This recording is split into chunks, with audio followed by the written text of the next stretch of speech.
guys, Eric Jones here.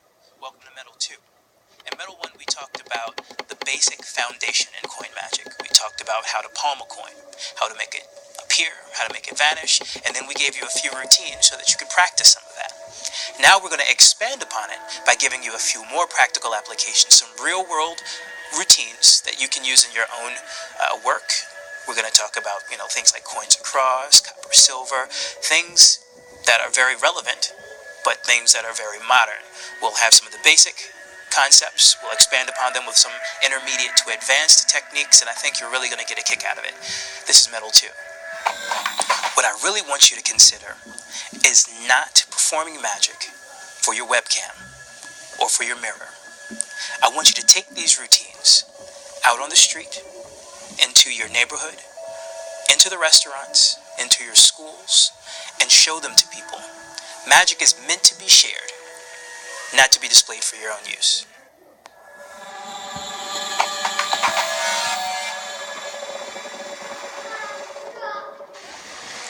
Guys, have you ever wondered to yourself, if you could do real magic, would you be able to just reach into the air with bare hands to produce a coin?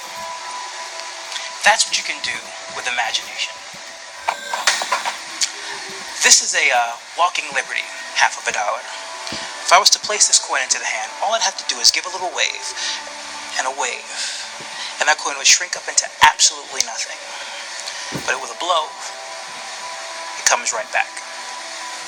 That is the imagination steal. Watch this little coin. All I have to do is cover it for just a moment. Give it a little squeeze.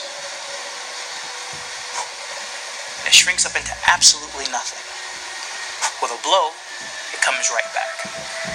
That's the imagination vanish. Okay, so I hope you enjoyed imagination as a production, as a steal, and as a vanish.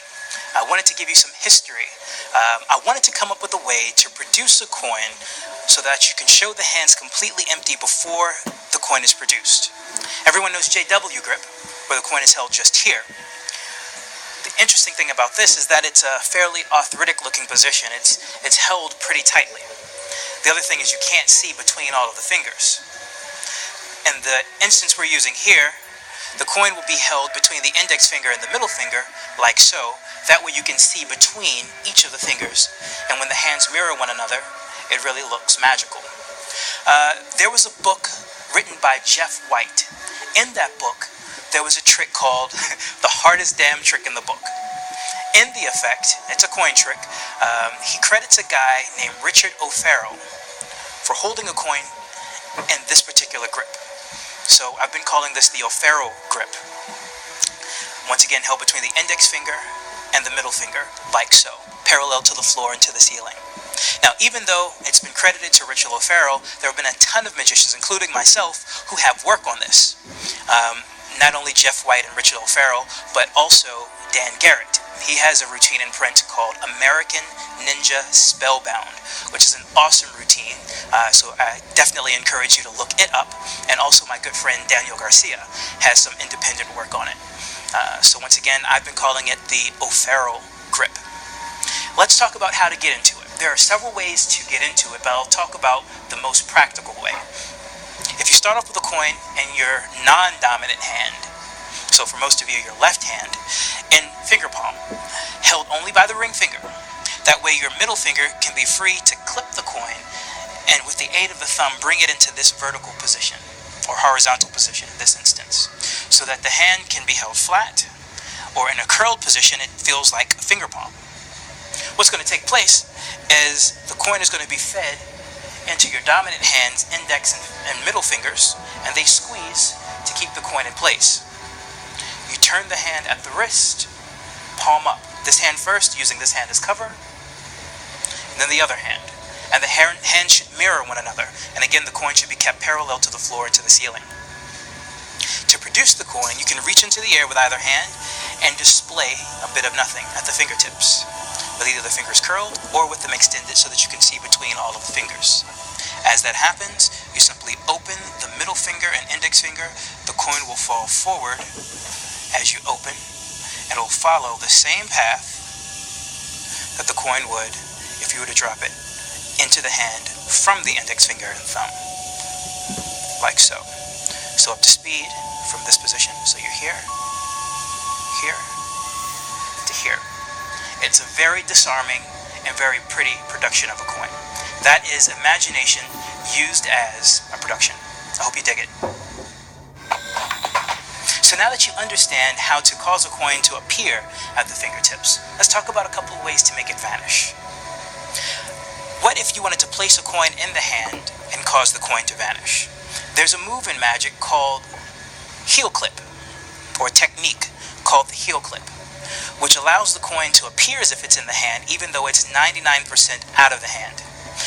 The way I like to get into this position so that you don't have any finger motion is to show the coin in the palm of the hand, and as you turn the hand palm down, the ring in the middle finger will contact the coin, place the coin into fingertip rest, and then you'll push the coin towards the back of the hand and then boogie the fingers backwards so that the coin is in heel clip. The hand is held towards yourself so that it doesn't flash from either side. With a coin in this position, there's a ton of ways that you can get the coin out of the hand to cause it to vanish. You can go into thumb palm as you turn the hand over. You can clip it between the fingers to cause it to vanish, or any other number of things. But in the context of this particular heel clip steel, you're going to place it into the Richard O'Farrell grip between the index finger and the middle finger. The way to do this is to wave over the hand like so, rest, and when you rest, the hand comes underneath the hand in a perfect position to clip the coin between the index and middle finger, and then you'll use the back of the hand as cover to rotate at the wrist to turn the hand palm up, or palm towards your audience, as you extend the fingers and you go directly into the Richard O'Farrell grip this way. You wipe or wave and then cause the coin to shrink up into absolutely nothing, and then you can perform the production to get the coin to come back. So that is the imagination production / steel. Hope you dig it. I'm a huge fan of Apollo Robbins and Shuta Gawa. On their first DVD, Cultural Exchange, produced by Bob Kohler, they have a way of vanishing a coin at chest height by covering it this way, causing the coin to vanish. It goes into JW grip that we taught on Metal 1. As a challenge to myself, I wanted to find a way to accomplish the same type of vanish, but without using JW grip. Later, I found that my friend Shuta Gawa has a series of vanishes that emulate the vanish that we're discussing, which is called the Wither Vanish on Cultural Exchange Volume 1. But this is my take on it. Once again, using that O'Farrell grip. You'll start with the coin at the fingertips, between the index finger, the middle finger, and the thumb. Cover with the hand here, the thumb goes behind. You're going to slide the coin down the index finger side of the hand as the fingertips approach the wrist. And the coin goes over the first finger as if you were going to perform a coin roll. Instead of performing the coin roll, the coin will be clipped between the index finger and middle finger as you come forward. But all that takes place as you pretend to take this coin. The coin goes between, and you have all the cover in the world to get the coin into the imagination or the Richard O'Farrell grip. They begin squeezing, and you slowly knead the coin down into nothing. And from this point, you simply open the middle finger and index finger to produce the coin, as we discussed earlier. So up to speed, it would look something like that. And that is imagination used as a vanish. Okay, so that's imagination. You might be wondering to yourself, how does this play in the real world?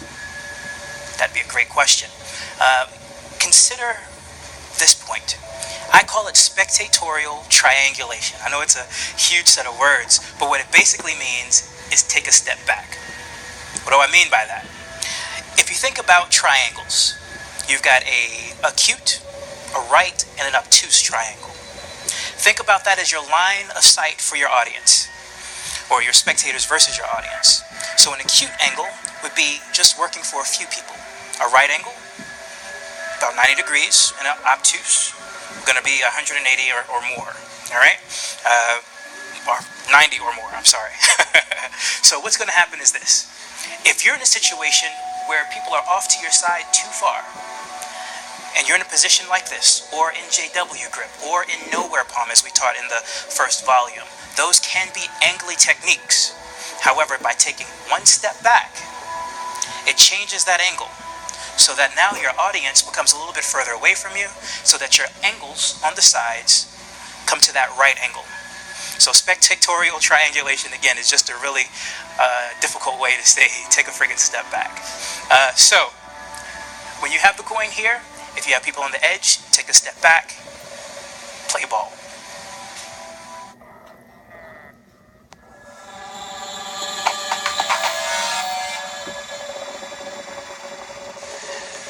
Hey, how's it going? Would you like to see a trick? Thought I had some coins with me. Actually, I keep one just here. Here's another one here.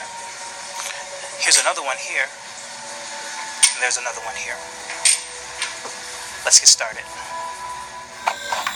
I've always wanted, with bare hands, to create the illusion of a miser's dream type of effect. To be able to produce coins from random places while being able to show the hands apparently empty throughout. For this particular trick, the impossible production, all you need are 4 coins that are all the same, and you need the ability to drop the coins one at a time from Classic Palm. Well, before you're even able to drop the coins from Classic Palm, you need to have the ability to Classic Palm 4 coins. There are a couple of ways you can do this.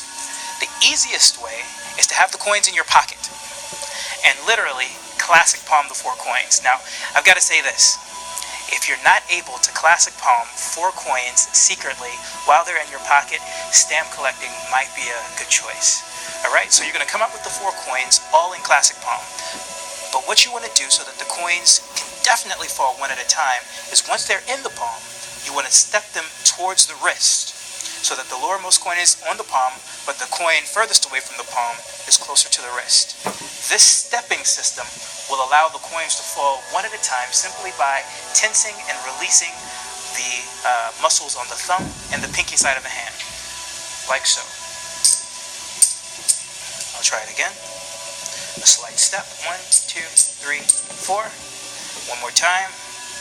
1, 2, 3, and 4. When you get proficient at it, you don't need the step. You can still get the coins to fall just by squeezing and relaxing the thumb and the pinky muscles. It's a knack. It's going to take time. You're just going to have to practice it. So once again, to begin the routine, 4 coins in Classic Palm, all brought out at the same time. Here's a move that I originally put out just on a YouTube video. Then after that, I put it out on my 3 DVD set, An Extension of Me. It's called Enigma. The idea is that you're able to show the hand completely empty, and you get 1 coin to go from one hand to the other, and you still retain the other 3.